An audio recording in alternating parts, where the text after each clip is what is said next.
नमस्कार, आदाब, सत श्री अकाल, जय भीम, जोहार। मेरा नाम है नवीन कुमार। इस थप्पड़ की कीमत तुम क्या जानो राजकोट वाले राजेश बाबू। बस एक थप्पड़ और 24 घंटे के भीतर जेड सिक्योरिटी और एक नगरपालिका के नेता को पूरे देश में चर्चा। इससे ज्यादा राजनीति में किसी को और क्या चाहिए होता है, वो भी पहली बार की विधायक को, जिसके पास सरकार चलाने का कोई प्रशासनिक तजुर्बा न हो, वो भी उस पार्टी में जहां एक से एक अनुभवी नेता बैठे हुए हैं। तो क्या जेड सिक्योरिटी लेने के लिए थप्पड़ खाने का नाटक किया है दिल्ली की मुख्यमंत्री रेखा गुप्ता ने? यह सवाल इसलिए उठा है कि तमाम लोग सामने आ गए हैं जो रेखा गुप्ता के पुराने इतिहास का हवाला देते हुए कह रहे हैं कि वैसे तो वो सिर्फ ग्रेजुएट है, लेकिन नाखून कटाकर शहीद कहलाने की कला में मास्टर है।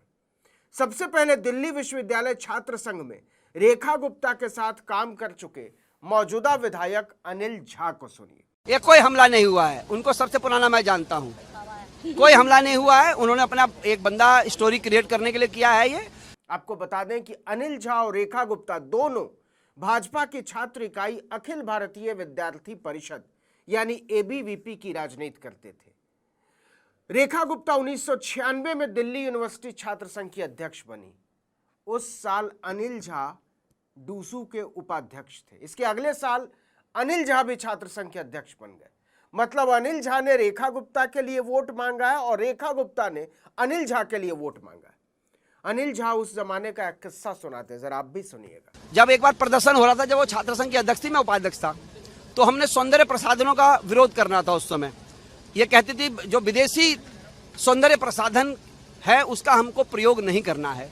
और पीछे आई, मुझे बोली, अनिल मेरे ने माचिस जला के 3-4 बाल जला दे, जिससे कि मैं ये दिखाऊंगी कि सौंदर्य प्रसाधन के जो है आहूत अग्नि जलाने के पीछे मैं भी जल गई। तो ये नौटंकी है, बहुत सालों से करती है, 27 साल से मैं इन्हें जानता हूँ। अब इस घटना की सच्चाई तो इनके राम जी ही जानते होंगे, लेकिन ये बात तो सच है कि रेखा गुप्ता के नस-नस से वाकिफ होंगे अनिल झा। लेकिन ये सवाल उठा क्यों? क्योंकि 20 अगस्त की सुबह पत्रकारों की नींद ही इस बात से खुलती है कि दिल्ली की मुख्यमंत्री रेखा गुप्ता को किसी मुलाकाती ने थप्पड़ मार दिया। इसके बाद तो कौआ कान ले गया, कौआ कान ले गया होने लगता है। थप्पड़ की खबर ऐसे चलने लगती है जैसे विस्फोट हुआ हो। फिर लगा नहीं, थप्पड़ में वो बात नहीं है, तो भाजपा इसे आगे बढ़ाते हुए कहने लगी कि थप्पड़ नहीं, माथा पकड़ के टेबल पर पटक दिया, जैसे वहां कोई मौजूद ही नहीं था, बहुत ज्यादा घायल है। फिर खबर चली कि बहुत सदमे में है। मैडम ने खुद ट्वीट किया, तमाम डॉक्टर इलाज कर रहे हैं। सुबह से लेकर रात तक चैनलों पर रेखा गुप्ता छाई रही। लेकिन एक बात जो हैरान करती है वो ये कि पुलिस ने राजकोट से आए राजेश भाई, खिमजी भाई की पूरी कुंडली निकाल डाली, किस्म किस्म के सीसीटीवी फुटेज। रेखा गुप्ता के शालीमार बाग वाले घर के आसपास घूमते हुए खिमजी भाई, सीएम हाउस के सामने सेल्फी लेते हुए खिमजी भाई, सिविल लाइंस में रात बिताते हुए खिमजी भाई। लेकिन सीएम हाउस में घुसते हुए खिमजी भाई दिखे आपको? अगर सीएम हाउस के बाहर सेल्फी लेते हुए खिमजी भाई सीसीटीवी में दर्ज हैं, तो अंदर जाते हुए क्यों नहीं है? पुलिस ने इसको इतना सीक्रेट क्यों रखा हुआ है? दूसरी बात, मान लीजिए खिमजी भाई अंदर गए भी, तो क्या यह माना जा सकता है कि रेखा गुप्ता, जहां मंत्री प्रवेश वर्मा के मुताबिक रोज 1 से 2,000 लोगों से मिलती हैं, वहां कोई सीसीटीवी ही न लगा हो, कोई कैमरा ही न लगा हो? साधारण आदमी भी अपने घर के ड्राइंग रूम में सीसीटीवी लगा कर रखता है। यह तो मुख्यमंत्री का जनता दरबार था। यह कैसे हो सकता है कि वहां कोई सीसीटीवी भी ना हो, कोई फोटो भी ना खींच रहा हो, कोई वीडियो भी ना बना रहा हो? बाहर आती है तो केवल यह खबर कि रेखा गुप्ता को झापड़ मार दिया किसी ने, चांटा मारते हुए या सिर पटकते हुए। न फोटो है न वीडियो, सिर्फ सुनी सुनाई बातें। शक इसलिए भी गहरा होता है कि चश्मदीद के नाम पर जो 4 लोग सामने आते हैं वो भाजपा के ही कार्यकर्ता है, और भाजपा से भी ज्यादा रेखा गुप्ता के। एक बात आपने भी गौर की होगी, ज्यादातर लोग ये कहते हुए मिले कि जी मैं तो गेट पर खड़ा था, हमने बाहर ही अफरा तफरी मचते हुए देखा कि अंदर सीएम मैडम को किसी ने थप्पड़ मार दिया, इसके बाद हम लोग लौट गए। तो ये नौटंकी है, बहुत सालों से करती है, 27 साल से मैं इन्हें जानता हूँ। कुछ नहीं हुआ है, ये नाटक कंपनी चोर मैनेजर सारे के सारे। ये बात सच हो या गलत, लेकिन शक और सवालों को दरकिनार नहीं किया जा सकता। आखिर रेखा गुप्ता को थप्पड़ मारने का सीसीटीवी फुटेज क्यों नहीं है? कोई मोबाइल वीडियो या फोटो क्यों नहीं है? क्या सैकड़ों मुलाकातियों में से इतनी लोकप्रिय मुख्यमंत्री का कोई वीडियो या फोटो नहीं ले रहा था?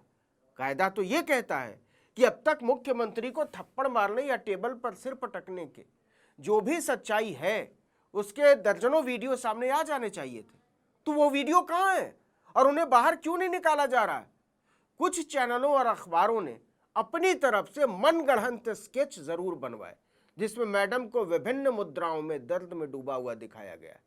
अरविंद केजरीवाल पर बेहद फूहड़ तरीके से हमले बोलने वाली रेखा गुप्ता ने ट्विटर पर लिखा कि जन सुनवाई के दौरान मेरे ऊपर हुआ हमला केवल मेरे ऊपर नहीं बल्कि दिल्ली की सेवा और जनता की भलाई के हमारे संकल्प पर किया गया एक कायराना प्रयास है। स्वाभाविक है इस हमले के बाद मैं सदमे में थी, परंतु अब बेहतर महसूस कर रही हूँ। मुझसे मिलने के लिए परेशान न हो, मैं बहुत जल्दी आपके बीच काम करती हुई दिखाई दूंगी। मतलब थप्पड़ न हुआ, मिसाइल अटैक हो गया। अगर वाकई चोट इतनी गहरी है, इतनी ज्यादा है और हालत गंभीर है तो पुलिस ने एमएलसी कराई है, उसकी रिपोर्ट कहाँ है? पता चल जाएगा चोट कितनी है। इस चोट को डॉक्टर नाप पाए हो या नहीं, जनता नाप पाई हो या नहीं, पुलिस नाप पाई हो या नहीं, लेकिन गृह मंत्रालय ने फौरन नाप डाला और आदेश जारी किया कि भारत सरकार संदिग्ध थप्पड़ कांड के आलोक में दिल्ली की मुख्यमंत्री रेखा गुप्ता को जेड सिक्योरिटी देने का ऐलान करती है। सीएम मैडम की सुरक्षा में पैरामिलिट्री फोर्सेस के 22 से 25 हथियारबंद जवान 24 घंटे तैनात रहेंगे। रेखा गुप्ता और उनके आधिकारिक आवास की सुरक्षा अर्धसैनिक बल का वीआईपी सिक्योरिटी ग्रुप करेगा। इस सुरक्षा के तहत जिसमें 6 एनएसजी कमांडो, पुलिसकर्मी, personal security officer, surveillance staff और सशस्त्र गार्ड शामिल होते हैं, वो तैनात होंगे। इसके अलावा एस्कॉर्ट गाड़ियां होंगी, जरूरत पड़ने पर बुलेट प्रूफ गाड़ी भी दी जाती है। आपको बता दें कि यही ग्रुप केंद्रीय गृह मंत्री अमित शाह, सोनिया गांधी, राहुल गांधी और प्रियंका गांधी की सुरक्षा में भी तैनात है। यही सुरक्षा तेजस्वी यादव को मिली हुई है, विदेश मंत्री एस जयशंकर को मिली हुई है और यही सुरक्षा गौतम अडानी को भी मिली हुई। मतलब एक थप्पड़ के नाम पर रेखा गुप्ता ने देश के सबसे चर्चित नेताओं की तरह का तमगा हासिल कर लिया। सोचिए, एक थप्पड़ आपको क्या क्या दिला सकता है। उधर जिस राजेश भाई खिमजी भाई सकरिया के थप्पड़ के नाम पर रेखा गुप्ता ने जगत लूट लिया, उनकी मां भानुबेन सकरिया कहती हैं कि हमें इसका बिल्कुल यकीन नहीं है। उन्होंने कहा, मेरा बेटा क्या मुख्यमंत्री को थप्पड़ मारेगा? वो तो ऑटो रिक्शा चलाकर परिवार का पेट पालता है। हाँ, ये जरूर है कि मेरा बेटा कुत्तों, गायों और पक्षियों से प्यार करता है और सुप्रीम कोर्ट के कुत्तों को पकड़ने के आदेश से वो परेशान था। उसने दिल्ली जाकर विरोध प्रदर्शन में शामिल होने की बात भी की थी, लेकिन इसका मतलब ये हरगिज नहीं है कि वो मुख्यमंत्री को थप्पड़ मार सकता है। जो भी हो, लेकिन रेखा गुप्ता का काम तो बन गया। एक थप्पड़ की कीमत तुम क्या जानो राजेश भाई, कीमजी भाई, केम छो, मजा में छो। इस वीडियो में इतना ही, लेकिन अगर आपने आर्टिकल 19 इंडिया को अब तक सब्सक्राइब नहीं किया तो फौरन कर लीजिए, बेल आइकॉन दबाइए, घंटी जैसी आकृति लाइक कीजिए और कमेंट करके बताइए हमारा वीडियो आपको कैसा लगा। हमारा ट्विटर हैंडल है article19_India और मेरा ट्विटर हैंडल है नवीन जर्नलिस्ट। नमस्कार।